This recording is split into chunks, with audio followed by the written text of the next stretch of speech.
So I'm going to be fitting a hydraulic shut-off valve to my John Deere 445. I ordered one from eBay from a company called Auxiliary Hydraulics. It's just arrived. It took about 2 or 3 days to get here. And so far I'm very impressed with the product itself. It's nicely packaged. It looks nice and robust. The instruction information that came with it, it's all in color, stage by stage, very detailed pictures.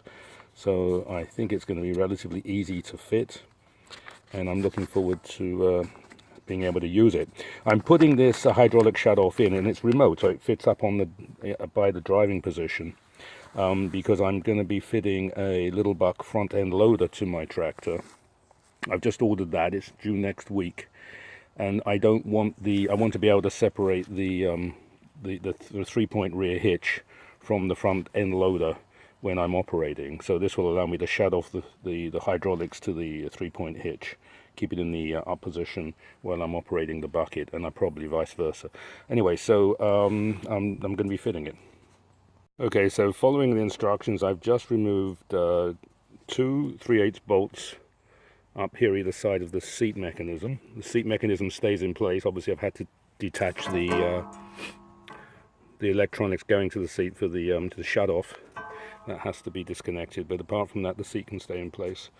And then under the wheel arch in front of each rear wheel, you can't really see here, but there are another 2 nuts and bolts on either side, and they're 3/8 too.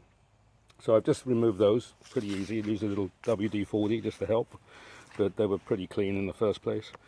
And so I assume I can now just lift off the rear fender. Okay, so the fender and seat assembly lifted off relatively easily. You have to, it's heavy, relatively heavy, and you have to be careful. And the one thing that was not mentioned in the instructions that soon becomes apparent is that you need to obviously detach the light fittings from the 2 rear lights.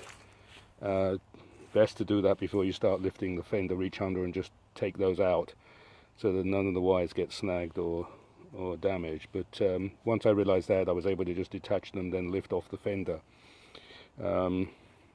As you can see, this is a good opportunity to give the whole rear end a nice clean before putting it all back together again. Obviously years of use and just general wear and accumulation of dirt, and that is apparent, but not a problem at all that I can see.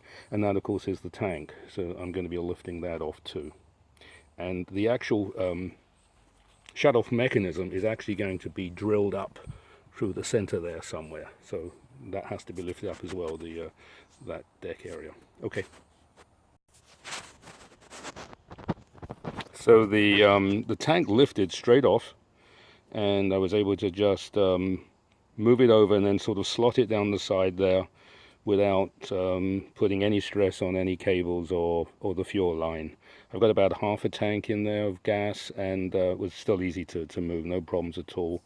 And now you can see the hydraulic coupler exposed that I believe is the one that I need to separate to put the shut-off valve in place. I believe it's this one down here, but I'll just double check on the instructions. And then of course I'm going to have to drill through here for the switch to actually go in place there. But this is what she looks like with all that removed, the tank underneath the tank there. Might be time for me to do a service as well on this one. I haven't had it in the shop for a while, so maybe it's time to do that as well. So looking at the instructions, you can see how nice the photography is for this this instruction manual. It is obvious that I was pointing to the wrong hydraulic hose before, so it's not this one, it's actually this one that I'm going to be separating and putting the shut-off valve in between there. So I'll start disconnecting that. Okay, so I disconnected the hydraulic hose on the left down there, and there I had connected the shut-off valve connectors. You really can't see them too well now. One is sort of tucked under there. That's the one with the big U on it that's underneath. and then the other end is this one here. So there's the U connector, and then there's the straight pipe connector that then curls around and then goes up. Now I drilled the hole there, 5/8 inch hole, and managed to get that up, and the control knob, and that's in place now. It's a little cramped under there. It's a little more cramped than it at first appears, getting your wrenches in there. You need I think it was a 3/4 I was using, and a 7/8. But it's doable. It's one of those jobs you just have to be patient and take small turns at it. But they're connected now. You don't have to over tighten them. And the knob is in place. I've aligned it. I just got to put the knob back on and screw it in. And then I guess I'm going to do a quick test to make sure there are no hydraulic leaks there before closing up the job. Yeah, one thing I would just recommend is the instructions tell you to drill the hole for the knob basically before you get to hooking up the pipes. And say there's plenty of, there's a lot of flexibility as to where you put it within this area here. What I found was, once it was connected and I had drilled the hole, I was struggling a little bit to get the knob up through the hole that I drilled. If I'd known better, I would probably have connected the hoses up and then seen where the knob was going to pass up and through comfortably and drilled the hole there. It may only be an inch or so different from where I put it, but it would have made life a little easier. There is plenty of room underneath here to drill the hole wherever you choose.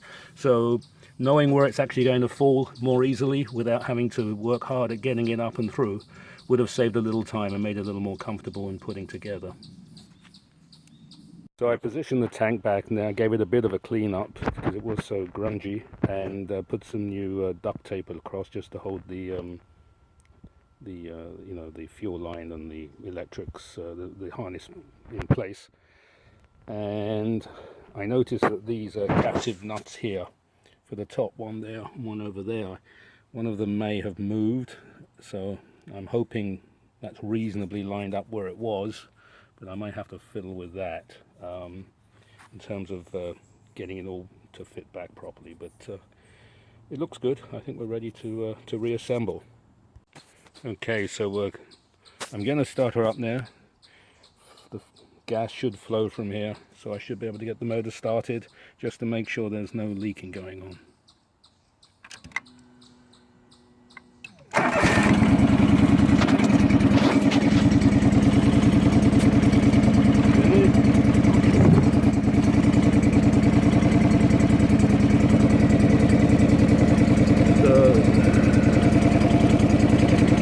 I can see there's no leaking. I'm going to try the hydraulics.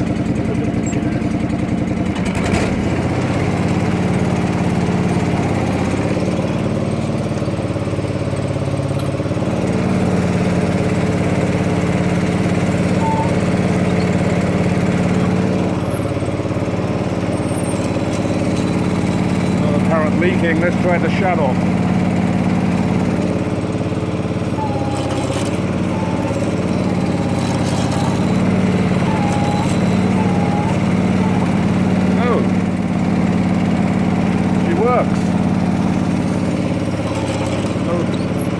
No leaks, and the shut-off valve is working. The deck and the 3-point hitch are shutting off as they are supposed to do.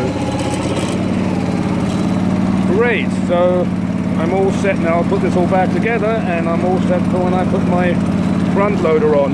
I'll be running without a deck for the front loader anyway, so that's got to come on. Okay. So I'm really reinstalling the rear fenders, and the only thing I would point out about this is it's getting the